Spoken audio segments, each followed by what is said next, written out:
Oi galera, sejam bem-vindos. Este é o podcast Foi Câmera, produzido pelos alunos do Audiovisual do Vidançar.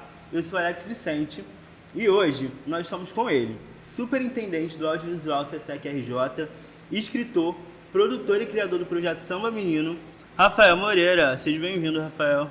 Valeu, Alex. Cumprimentando a todos com alegria esse início de mais um projeto e uma realização do Vidançar, que a cada dia e a cada momento só traz alegria para esse Rio de Janeiro.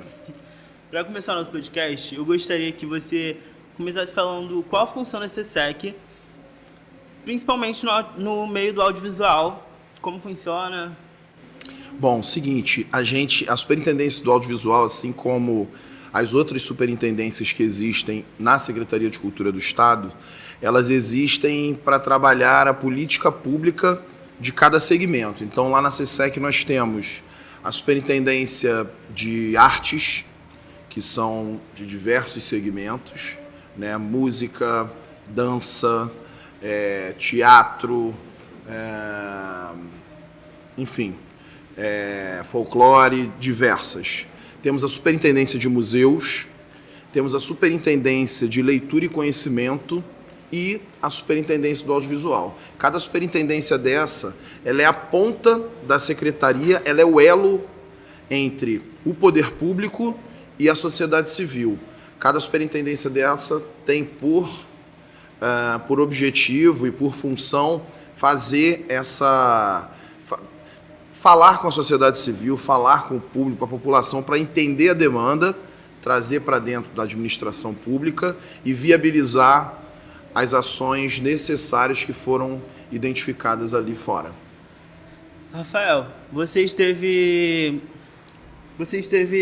na frente do audiovisual nesse meio tempo que trocaram ali a presidência do país. Qual dificuldade você passou? E eu também queria saber se eles ajudam com alguma coisa. Bom, a gente viveu aí 4 anos terríveis, na verdade 4 não, 6, né? Tudo começou um pouquinho antes. E aí, nos 4 últimos anos, as coisas pioraram. Entre as coisas difíceis que nós vivemos, a gente viveu uma demonização da cultura, que também já era um projeto que já vinha sendo construído, infelizmente, mas nesses últimos 4 anos, essa demonização ficou mais latente. E entre as medidas tomadas, né, dessa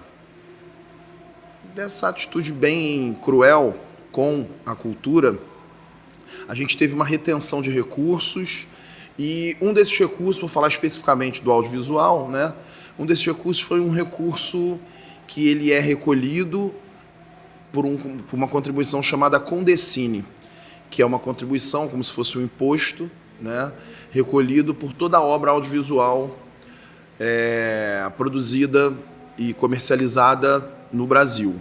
Então, esse recurso ele ficou contingenciado, né, ficou travado durante muito tempo no Fundo Nacional de Cultura. E aí agora, continuando a resposta à tua pergunta, agora, com esse novo governo, nós tivemos aí, primeiramente, restabelecido o Ministério da Cultura, né, um grande marco, importantíssimo. Tivemos ainda no ano passado, né, muito contra a vontade do governo, que tentou vetar, mas não conseguiu, graças a Deus, porque o veto foi derrubado, a Lei Paulo Gustavo. E a Lei Paulo Gustavo, ela tem na sua essência o recurso do audiovisual. O porquê de hoje em dia as pessoas perguntarem por que a Lei Paulo Gustavo, em sua maior parte, ela vai fomentar a indústria do audiovisual. Porque esse recurso ele vem dessa verba que foi contingenciada no passado, que vinha do Fundo Setorial do Audiovisual, por meio dessa contribuição que é o Condecine. Então a gente teve agora esse Ministério da Cultura regulamentando essa Lei Paulo Gustavo, e agora a gente muito às vésperas de conseguir operacionalizar ela não somente aqui no Estado, né, em todos os municípios do Estado do Rio de Janeiro, como em todo o Brasil. Graças a Deus. Graças a Deus. Você tem um projeto chamado Samba Menino, começou em 2011, tem mais de 10 anos aí de história. Eu queria que você falasse um pouquinho dele, como ele funciona, onde vocês levam. Então, o Samba Menino é um projeto que nasceu de forma muito despretensiosa, né? Eu, na época, meus filhos eram bem pequenos, e aí fui levar um deles na creche, e aí a professora perguntou por que eu estava... se eu tocava algum instrumento, porque naquela semana eles estavam trabalhando música na escola, na creche. Eu falei que sim, eu sou músico também, samba, percussionista. Eu falei, sim, eu toco pandeiro e tal. Ela, pô, traz aí um instrumento, porque o pai do fulano trouxe um berimbau aí semana passada, foi uma festa. Eu falei, pô, bacana, vai ser um momento bem legal, né? E aí eu, descendo a escada mesmo, eu falei, pô, vou levar o pandeiro lá, as crianças vão bater, posso levar 10 pandeiros, eles vão bater, vão curtir, vai ser aquela bagunça, mas vai ser isso, ponto final. Eu falei, não, tem que pensar em alguma coisa que marque, né? E aí, já descendo, eu tinha um show que eu contava a história do samba, né? Que eu fazia toda a cronologia, o repertório do show era cronológico, né?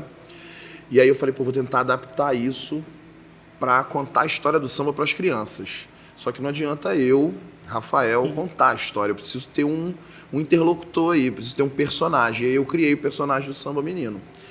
Ilustrei, né, desenhei, escrevi o texto e à medida em que eu fui contando a história, eu fui mostrando os desenhos para poder ilustrar e tornar essa comunicação mais próxima da realidade das crianças.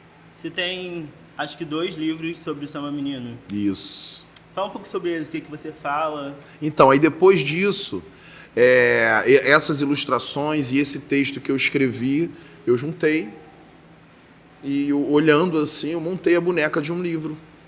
Levei para uma editora, eles aprovaram. Isso foi, desde esse primeiro momento, que deve ter sido julho de 2011, em dezembro do mesmo ano, eu publiquei a primeira edição do Samba Menino. Samba Menino, a história do samba contada para a criançada. E aí, desde então, eu comecei a visitar várias escolas, levando o livro e contando a história do livro. Só que eu não lia o livro e mostrava os desenhos, né? Eu criei uma nova forma de contar aquela história. Então, tem lá o texto do livro, que conta: era uma vez um menino chamado Semba, que veio da África para o Brasil. Na contação de história, eu já montei um texto no estilo de literatura de cordel, então o texto é todo rimado, e aí eu faço essa contação de história, porque eu também, o que adianta? A pessoa vai comprar o livro, eu vou falar a mesma coisa na contação da história, enfim, eu quis fazer uma coisa diferente. E aí comecei a circular diversas escolas, algumas escolas adotaram o livro, né? E várias escolas que eu ia me perguntavam assim: você não tem nada de folclore, não? Eu falei, pô, não tenho. Você não tem nada de folclore, não? Eu falei, pô, não tenho. Você não tem nada. Na terceira, quarta vez eu falei, ainda não tenho. Aí comecei a pensar, e aí em 2017 eu escrevi na verdade eu escrevi em 2016, mas lancei em 2017. Samba Menino na Floresta do Folclore. Porque pela história do primeiro livro, ele vem da África para o Brasil, junto com os negros escravizados, né, os negros africanos. Aqui ele encontra os indígenas e aí eles juntos formam a cultura afro-brasileira. Passeiam por diversos lugares, entre esses lugares, a casa da tia Ciata. E por vários outros lugares, né? No segundo livro eu já trago o Samba Menino encontrando a tia Ciata no quintal da casa dela e perguntando como ela era uma pessoa que adorava receber gente na casa dela, fazer festa e contar história. Ele pedia para ela explicar e contar para ele as lendas do folclore. Aí quando ela começa a contar, ele adormece, viaja e começa a sonhar que está dentro de uma floresta, e aí vai encontrando cada personagem do folclore. Voltando a falar sobre o projeto, as apresentações do projeto, onde vocês se apresentam? Então, a gente montou em 2017 um musical, uma peça, né? Eu não gosto de chamar que é uma peça teatral, porque eu não sou ator, né? Mas a gente fez uma contação musical da história do Samba Menino.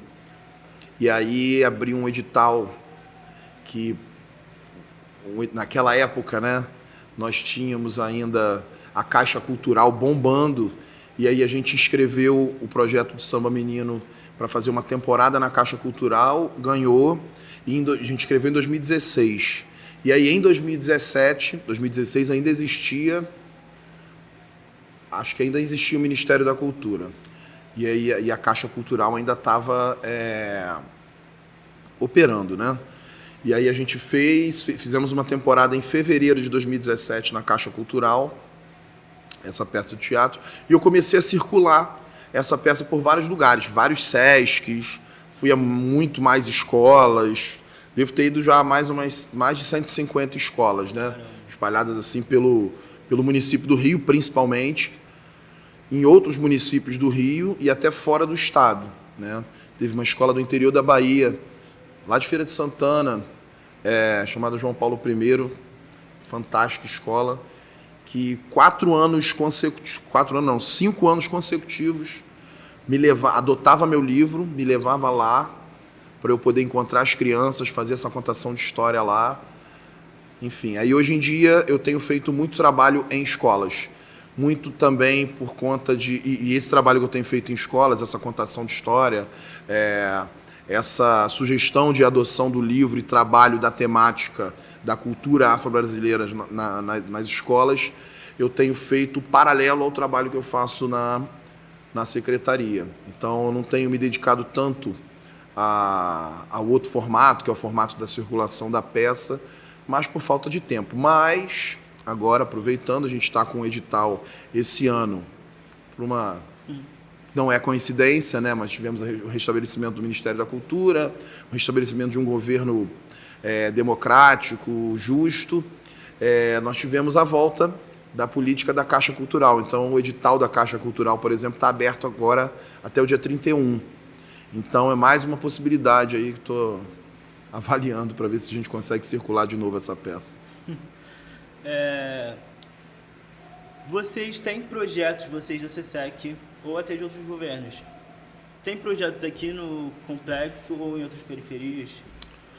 Então, a gente tem um projeto, não sei se tu conhece, já ouviu falar, um projeto chamado Vidançar. A secretaria ela tem diversas formas de fomento à cultura, né? Ela se divide de forma ampla no fomento direto e no fomento indireto. O que é o fomento indireto?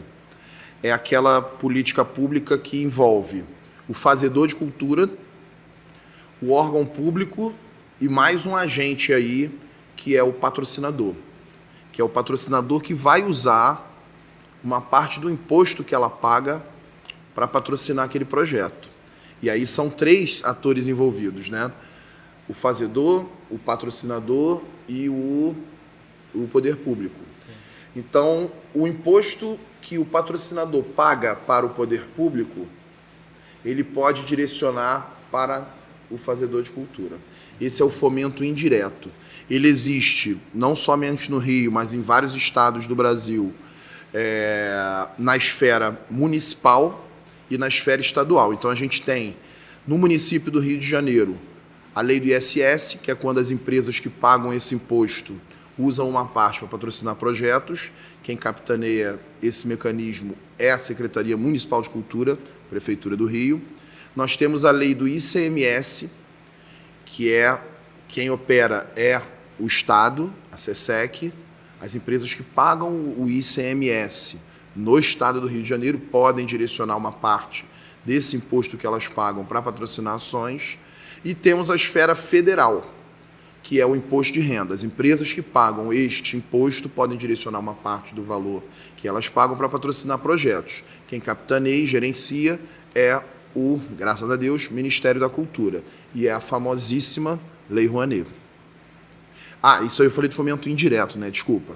E o fomento direto é aquele recurso que existe e o nome já diz, né? Direto. Então, abre-se um edital, né? Um regulamento, tipo como se fosse um concurso, que já prevê, olha, a gente vai contemplar 10 projetos no valor de R$100 mil para serem feitos, por exemplo, podcasts. E aí abre-se o edital, aqueles 100 selecionados, são 10 selecionados, aqueles 10 selecionados que estiverem em cima da tabela, na classificação, serão contemplados. Aí é um fomento direto, não tem aquele outro agente. E de onde sai esse dinheiro que contempla essas políticas, né? Esses editais de fomento direto? Por exemplo, no Estado, Fundo Estadual de Cultura. Quem alimenta o Fundo Estadual de Cultura?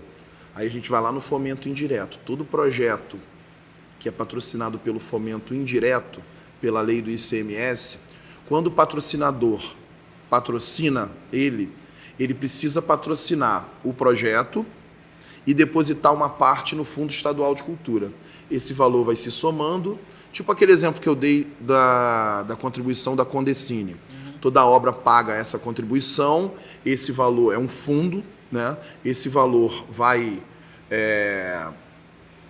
inflando para que ele possa atender às demandas daquele ou daqueles segmentos. A CESEC, ela produziu algumas salas de cinema.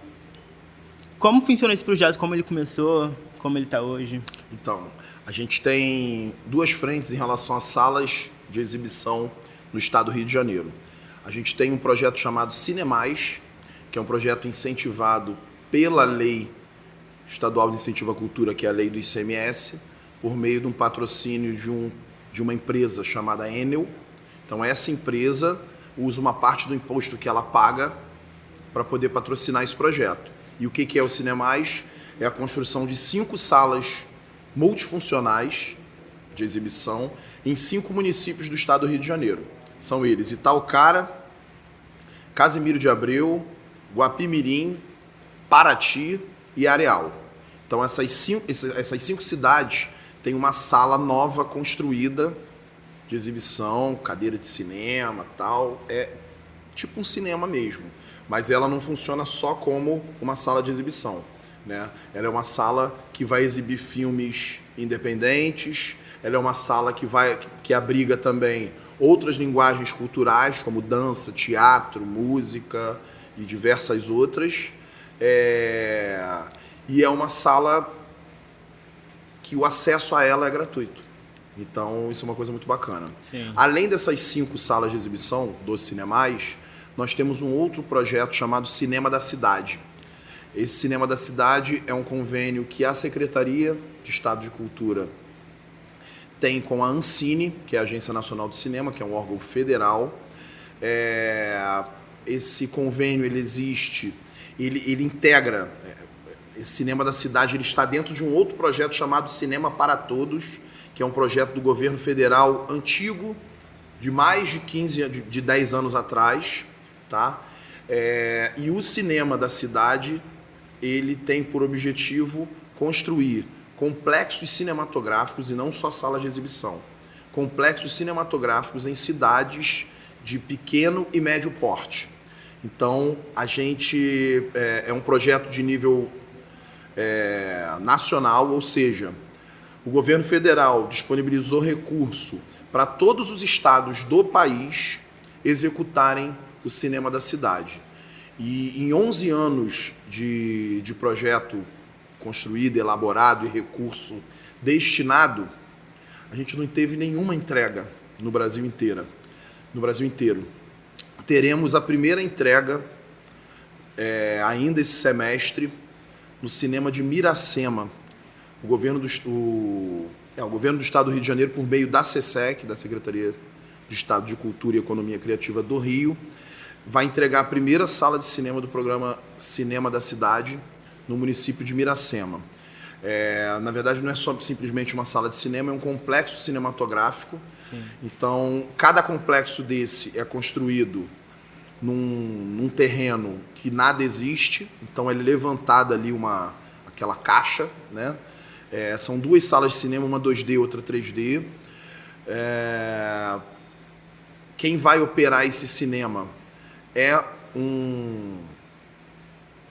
um exibidor cinematográfico, ou seja, um profissional que trabalha com exibição cinematográfica. Então, dentro dessas salas de cinema, serão exibidos, diferente dos Cinemais, serão exibidos filmes que a gente vê nessas salas dessas grandes redes de cinema, né? Então a gente vai ver filme que está estreando agora. O acesso a esses cinemas não será gratuito, porém terá um acesso democrático, ou seja, o acesso a essas salas de cinema terão valores que a população desses municípios poderão pagar. Sim. Para além disso, a Secretaria prevê também diversas ações de formação de público, né? Ou seja, possibilitar comprar ingressos para poder destinar à população, sejam essas pessoas da população que serão contempladas, estudantes ou pessoas comuns da sociedade civil. Os cinemas da cidade serão em 6 municípios, aí são eles nessa ordem de entrega, tá? Miracema, que a gente inaugura nos próximos meses, São Pedro da Aldeia, Cordeiro, São Fidélis, Bom Jardim e Mendes. Então a gente vai ter aí 6 complexos cinematográficos em cidades que não possuem cinema. Não existe cinema nessas cidades. Então terão cinemas, esses cinemas serão efetivamente cinemas dessas cidades. Caramba. Muito legal. Muito. Rafael, agora focando um pouco mais na sua história no audiovisual, como você chegou no audiovisual? Quem era o Rafael antes do audiovisual? Pergunta profunda essa. Eu, durante 10 anos, quase, eu fui parecerista da lei do ISS, que é a esfera municipal da Lei de Incentivo à Cultura do Rio. Lá na lei do ISS, eu compunha o comitê setorial, né, da lei do ISS. A lei do ISS é um mecanismo de incentivo à cultura da esfera municipal que contempla projetos e iniciativas de praticamente todos os segmentos da cultura, né? E lá eu tive a oportunidade de, durante esses 8, 9 anos, avaliar projetos, né? Analisar projetos e acompanhar a execução de projetos de diversos segmentos, entre eles do audiovisual.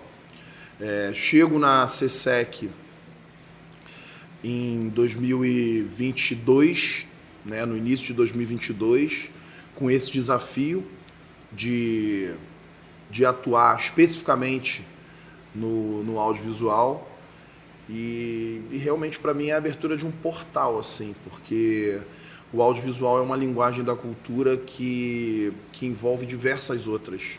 Sim. Então talvez seja o segmento cultural mais multidisciplinar, mais amplo, mais agregador, né? Porque dentro do audiovisual tu tem a fotografia, tu tem as artes visuais, você tem a música, você tem a escrita, enfim, uma série de linguagens dentro de uma só.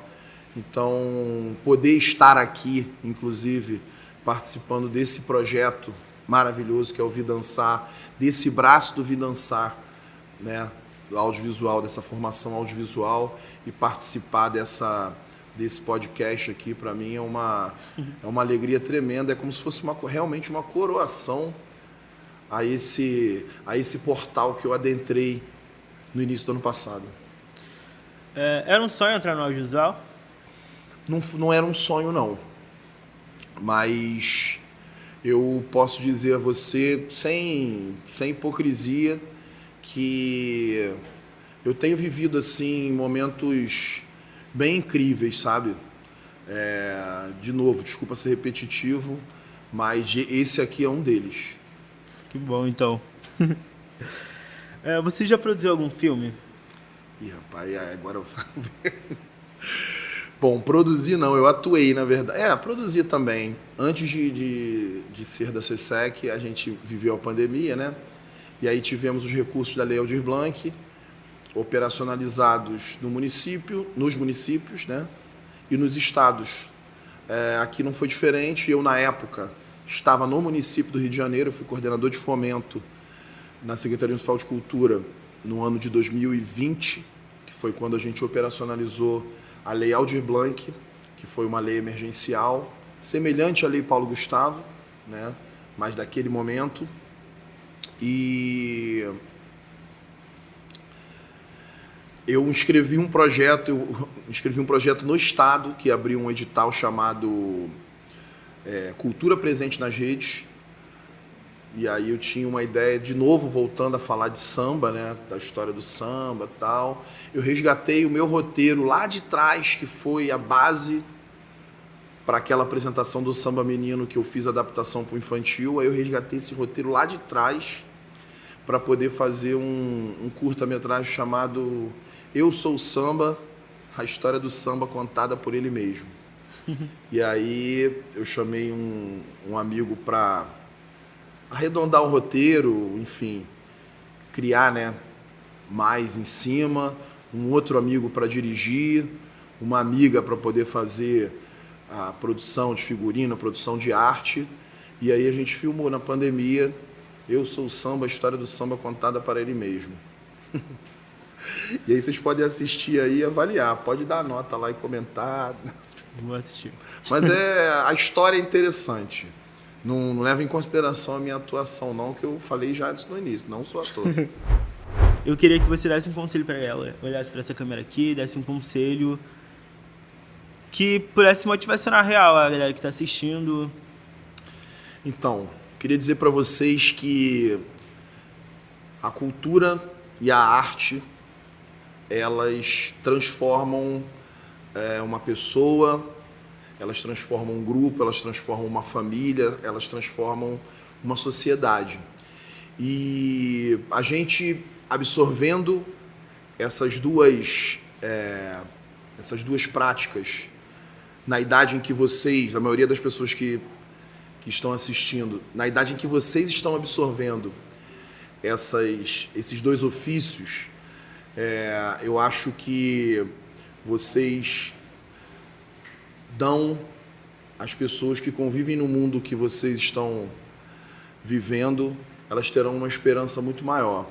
Então, eu sugiro, peço e rogo para que vocês continuem nesse caminho, porque o mundo e a nossa sociedade precisa muito, muito, muito de vocês. E no que depender de mim, quem sou eu, né? Mas no que depender de mim, da minha equipe, do lugar que eu trabalho, da Secretaria de Estado de Cultura e Economia Criativa do Rio, vocês poderão sempre contar. Poderão e deverão, porque mesmo que nós, que hoje lá estamos, não estivermos mais lá, a gente vai cobrar de quem tiver, porque quem está lá vai ter que atender, não somente a vocês, mas todo mundo que for lá procurar. Eu queria te agradecer, Rafael, por ter topado estar aqui com a gente. Mas antes eu queria que você passasse suas redes sociais para a galera que está nos assistindo, para eles estarem te conhecendo e te acompanhando lá. Maravilha. Vou passar alguns. Primeiro agradecer, né, de coração. Como eu disse no início, é um prazer muito grande, uma emoção muito grande estar aqui nesse momento. Muito parabéns a você, que é um cara que já está dominando aí a oratória. E vou divulgar algumas redes sociais, né? Primeira da CSEC, @CSEC, SECECRJ, que é um Instagram da Secretaria de Cultura do Estado. Cineclube Zezé Mota, @Cineclube, _Zezé Mota, Mota com 2 T's. O Cineclube Zezé Mota é uma ação que a gente faz na Secretaria de Cultura por meio da nossa Superintendência do Audiovisual, visando justamente a difusão da obra audiovisual independente, principalmente nacional. O meu Instagram, que é @Rafael com PH, Rafael P. Moreira, de Rafael Pereira Moreira. E o Samba Menino, que é o mais fácil, né? @Samba Menino. É isso, queria te agradecer por estar aqui mais uma vez. E foi isso, galera, que está nos acompanhando. Esse foi o nosso podcast. Agradeço você que ficou até aqui. É isso.